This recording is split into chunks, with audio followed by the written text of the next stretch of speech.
Hi everyone, it's Arlene. Today I'm making a card that is using the Among the Branches stamp set. This is the same stamp set that I used just last video, but I'm going to make a Halloween card. Our family really likes Halloween and the holidays that come in the fall, and we really look forward to it. And now that school's been in session for a while, we're getting the routine down. Days are trying to get a little cooler.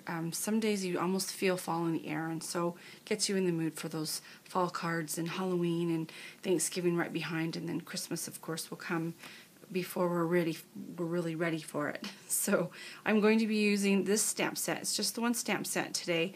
I'm using the image, the spooky image right here. I'm also using the silhouette of the owl and the crow and these little eyes right here, which are really fun. Not a lot of stamping, which makes this a fairly quick and easy card to use. So I start out with a Blackberry Bliss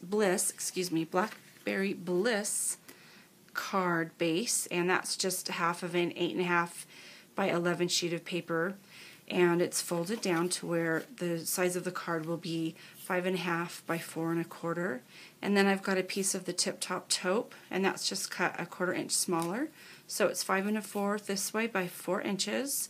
I've also just used a scrap. This is a scrap of paper. You could really just pick a lighter color. I wanted to put this on the inside of the card so that I'll have space to write, and it would be on a lighter cardstock rather than this darker color here. So I'm using that for the inside.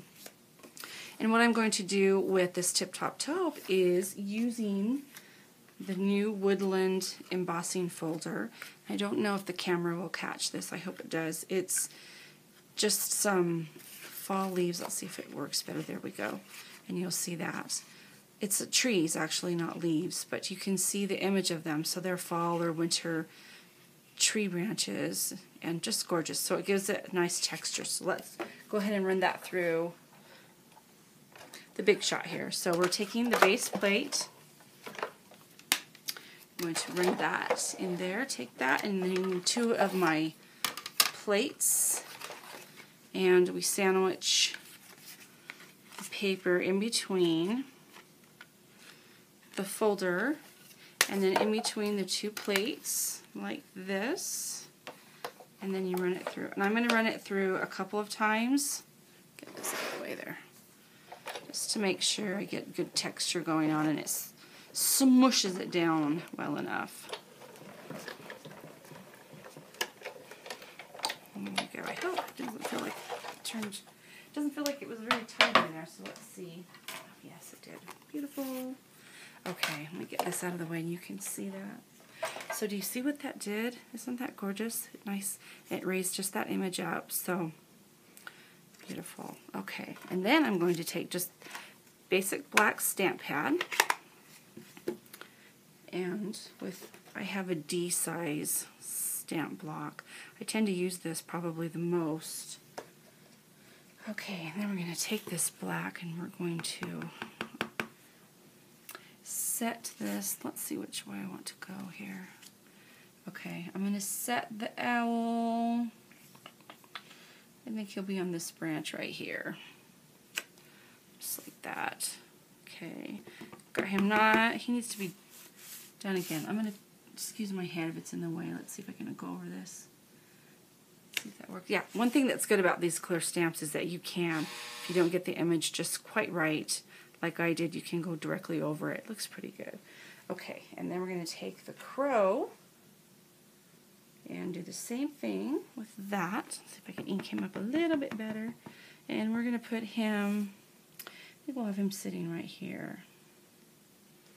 Okay, just like that. Alright, and then there are the eyes. The spooky eyes. And I'm going to put maybe just a couple over here and maybe over here. And then I'm going to take the inside of my card and I'm going to put a couple on the page as well. Okay, we'll set that aside there. Okay. And then we are taking the stamped image, the spooky stamped image, which I've already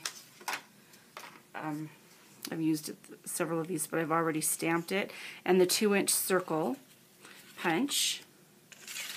And punch that out like this. I love how it's so quick and easy. Okay, and then we've got, these are the spiderweb doilies. Look at those. They're black on one side, and then they're white on the other, so they could be snowflakes also as well, if you wanted to.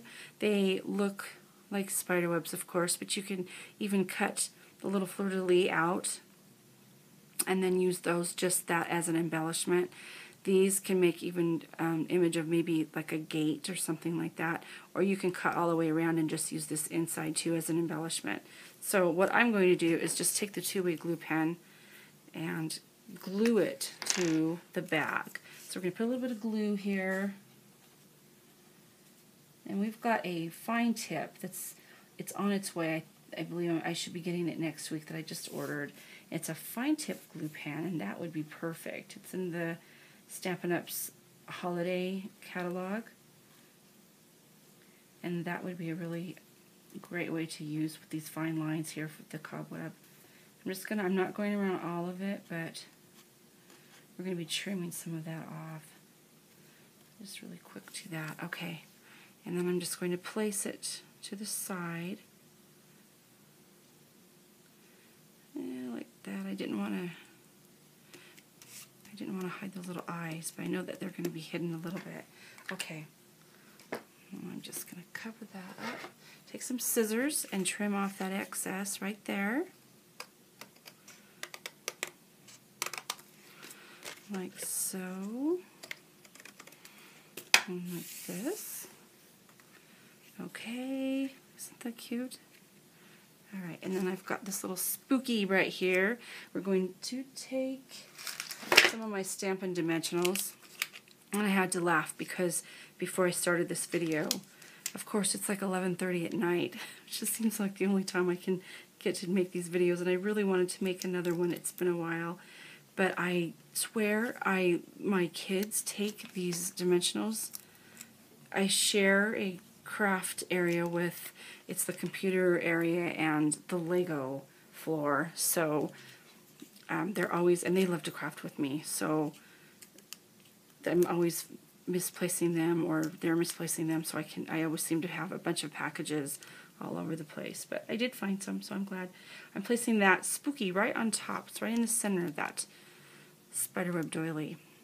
And then there's little eyes right here, and I wanted to take those.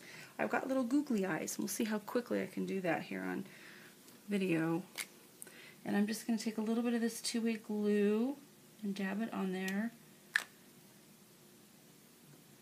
And then set those eyes right on top. Like that. It's may need to have a little mini glue dot in there too. So there, just like that. Yay, so cute. Okay. Hopefully that'll stay at least for the video. I'll probably have to, like I said, put it down with something stronger. Okay. And then we're going to take the base, take some of our fast fuse. Got a little fuzz bucket in there. Place that on the inside of the card. And then because those eyes are probably still wet, I'm just going to use the fast fuse and apply it directly to the card base. Like that, maybe a little bit more. Okay, and that's going to go just right on top, like that. So, and there you have a very fast, another fast card. This is great because then you can make those cards and you can get those cards made and sent out. And I was thinking of that. It's been so long since I've received a hand-stamped card. It's been a while since I've sent a hand-stamped card, but I think this is a perfect opportunity for us to be able to send little special cards to our friends, and they really do mean a lot. So I'm really going to make a point to do that this season. I think it will be fun, and I wanted just to mention it to you. in the holiday catalog, Stampin' Up's catalog, this is where I got the idea from. It was on page 39, and they came up with this one. And so if you're interested in getting this holiday catalog, just shoot me an email or post a comment down below on the video, and I would be happy to get one to you. And again, if you have any questions or comments, please leave them for me. Thank you very much for watching.